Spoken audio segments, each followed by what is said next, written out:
네, 금감독원장님께 그 몇 가지 제도 관련해서 질의를 하겠습니다.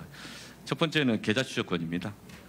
그 계좌 추적권 관련해서 보니까 저희가 자료를 받아보니까 작년에 한 18,000건 정도 계좌 추적을 한 것 같습니다. 근데 작년에 검찰에서 압수수색한 거 영장 청구한 게 39만 6천 건이거든요.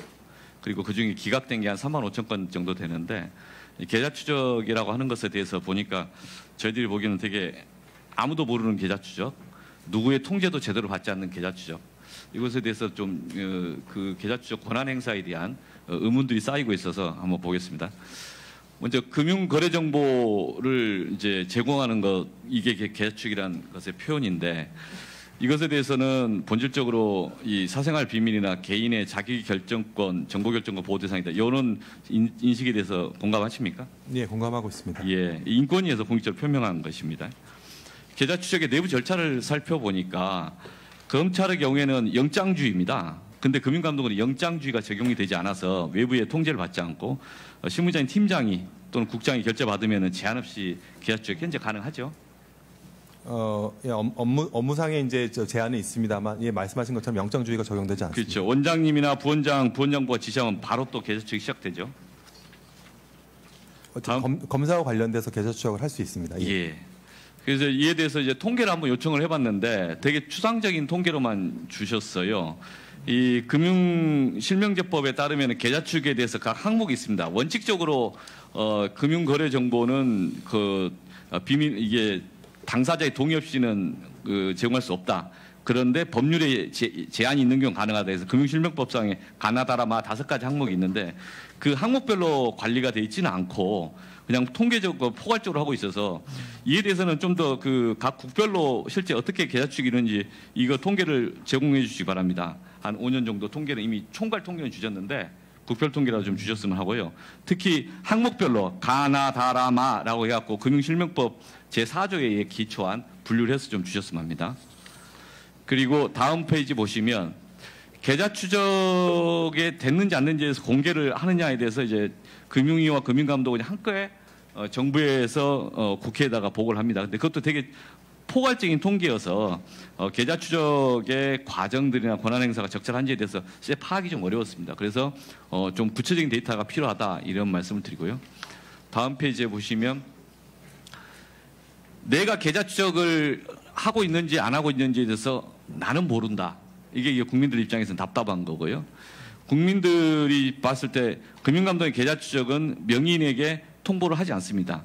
은행연합회에서 나온 그것을 화면으로 보여드렸는데 이것은 명의자에게 통보를 안 해도 된다라고 은행연합회에서 그렇게 안내를 하고 있습니다. 관련 규정에 따른 것이라고 이야기되는데, 근데 이와 비교됐을 때 검사들이 계좌 추적을 하게 되면 원칙적으로 통지를 해야 됩니다. 금융거래 정보를.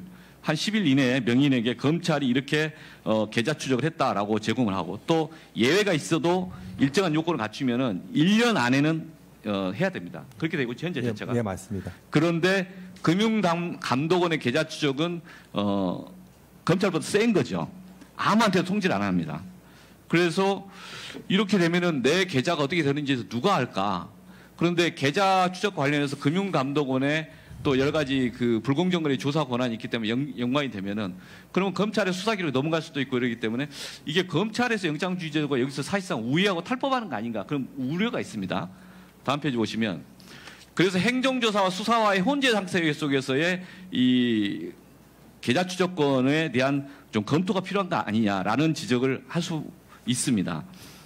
지금 불공정거래 행위 같은 경우는 이게 금융감독원이 수사 시장 관련해서 감시단이랑 해서 사법경찰관이랑 같이 하고 있는데 이런 과정들에서 혼재가 돼 있으면은 뭔가 의문이 쌓일 수밖에 없다. 그래서 이걸 명확히 분류하고 불신을 좀 제거하는 작업이 필요한 거 아닌가. 형사소송법이나 우리 헌법상의 적법 절차의 원칙이라고 하는 그 표현으로서의 이 영장주의가 있는 것이고, 그런데 그 검찰의 수사보다도 더 개인의 기본권을 침해하지 않는 절차로서의 이걸 이야기를 하고 있는데 실질적으로는 검찰보다 더 센 권한을 행사하고 있다. 그래서 제가 좀 제안을 한번 해보려고 합니다. 이거 영장주의 도입해야 되는 거 아닌가. 한번 하나씩 의견 주십시오. 두 번째로 사후 감시 제도를 강화하기 위해서 정보 공개를 아까 부서별로 항목별로 가나다라마 또는 이제 그 부서별로 해서 이 데이터를 좀 이 반기별로 해서 세 번째는 계좌 추적과 관련해서 명의인에게 통보를 할 거냐 말 거냐해서 통보해야 되는 거 아닌가. 하다못해 통신 비밀 보호법 관련해서도 이게 내 통신에 대해서 하면은 통신회사한테 물어볼 수 있습니다. 내가 계좌 통신 관련 조회가 당하고 있는지를 확인하는 절차가 있는데 금융회사에서 이것을 확인하는 방법이 있습니다. 금융감독원이 하는 것에 대해서 확인할 방법이 있습니다. 이 제도 개선 해야 되는 거 아닌가. 마지막으로 행정조사와 수사가 한 조직 내에서 여러 가지 교착되고 있습니다. 그래서 늘 이제 논쟁이 되는 게 차이니스 월, 즉 정보교류의 차단막을 만들어야 되는데 그 점에 대해서 지금 금융감독원이 현 제도를 개선하기 전까지라도 금융감독원의 그 계좌 추적권과 그 다음에 이제 이 사법경찰관 기능에 그 기능관의 정보의 차단막이 제대로 하고 있는가, 그 점에 대한 의혹을 어떻게 해소할 것인가 등에 대해서 한번 의견을 좀 주시죠.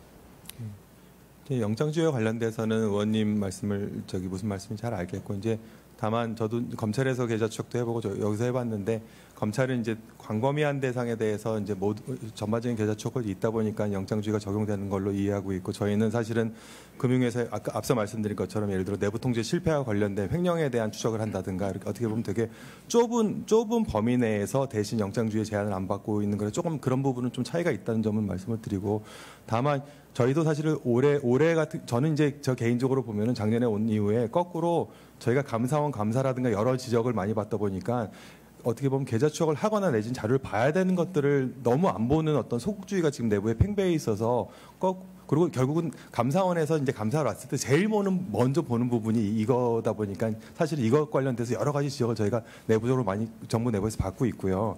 그러다 보니까 오히려 제 입장에서는 예를 들어 그런 내부 통제 실패 건이라든가 내진 자본시장 어떤 불공정 거래 건과 관련된 자금을 안 보려는 어떤 실무적인 경향이 너무 강하다 보니까 제 입장에서는 거꾸로 이거를 좀 보도록 해야 된다는 어떤 조직을 운영해야 된다는 그런 지점이 사실은, 물론 이제 이거는 되게 어떻게 보면 되게 큰 정책적인 것보다는 짧은 고민이다, 그런 것들이 있다는 점을 사실 결국은 그래서 영장주의를 도입하게 되면 입법과 관련돼서 정책적으로 결정하실 문제이지만, 어쨌든 그런 금융시장의 불공정 거래 행위라든가 어떤 금융회사의 일탈과 관련된 대응 역량은 크게 떨어질 수밖에 없다는 점을 현실적으로 같이 고민을 해야 될 부분이라는 점을 말씀을 드리고, 정보 공개 등과 관련돼서는 사실은 저희가 통상 공공기관이라든가 정부에서 같이 하는 포맷을 맞춰서 지금 계속 하고 있었는데, 그 부분이 혹시 부족한 부분이 있다면 저희가 무슨 관련된 근데 어쨌든 저는 그냥 보고받기로는 통상 우리가 금융위도 그렇고 우리 다른 기관에서 이제 하는 형태에 맞춰서 저희가 이제 제공을 해드렸다고 하는데, 그게 조금 더 상세한 그 부분이 필요하다면 그건 검토를 해서 제가 보고를 드리도록 하고, 정보교류 차단은 저도 이 역시, 왜냐면 저도 이제 사법업무를 했기 때문에 거꾸로 행정정보가 이제 사법정보로 넘어가게 되면 그 자체가 지금 실명법 위반이 될 가능성이 있다는 걸 잘 알고 있기 때문에 제가 되게 크게 챙기는 부분이고, 이거 관련돼서는 그래서 저희가 아예 우리 특사경도 그렇고 뭐 여기도 그렇고 검찰도 그렇고 아예 정말 그 계좌정보 자체에 대해서는 정말 차단을 하도록 내부적으로 지금 감사 조직을 계속 운영하고 있는데, 혹시 부족한 부분이 있다면 그것도 좀 제도 개선을 더 노력을 하겠습니다. 통보 문제도 답을 해주세요. 나도 모르게 계좌 추적이 이루어지고 있다. 나도 모른다. 통보 문제는 제 생각에는 그것도 그 역시 정책적으로 판단할 수 있는 부분인 것 같습니다. 그것도 어쨌든 입법적 고민을 할 수도 있고 안 할 수도 있는데, 다만 여러 가지 것들에 대해서 꼭 통보가, 왜냐하면 다양한 입법례에 있어서 사실 통보를 하는 입법례도 있고 안 하는 입법례도 있고, 예를 들어 국세청에서도 사실은 뭐 공정위도 그렇고 다양한 그 계좌 추적을 할 때 다 모든 행정조사에서 통보를 하고 있는지 안 하고 있는지와 균형을 맞출 필요는 있다고 생각합니다. 내가 이제 좀 더 검토한 내용을 좀 별도로 한번 주십시오. 예, 그렇게 하겠습니다. 예, 수고하셨습니다. 다음은 존경하는 윤주경 의원님 질의해 주시기 바랍니다.